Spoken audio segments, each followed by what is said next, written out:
New Mexico has requested that, we come and assist them, and we're happy to do that. OHP Lieutenant Eric Foster and 9 others are part of the Oklahoma Emergency Response Crew on the way to help New Mexico recover from flooding 1 week ago today.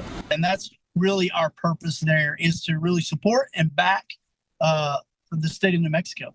The crew consists of workers from departments like the Offices of Emergency Management and Homeland Security, and a sizable portion from OKC Fire.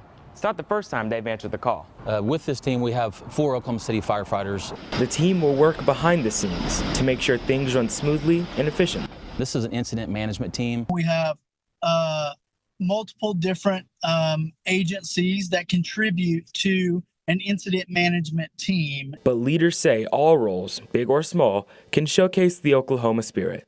All of these different agencies are able to come together to form one team, and that kind of shows how we are in Oklahoma.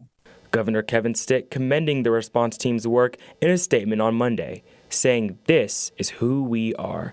In Oklahoma City, Andrew Paredes, KOCO 5 News.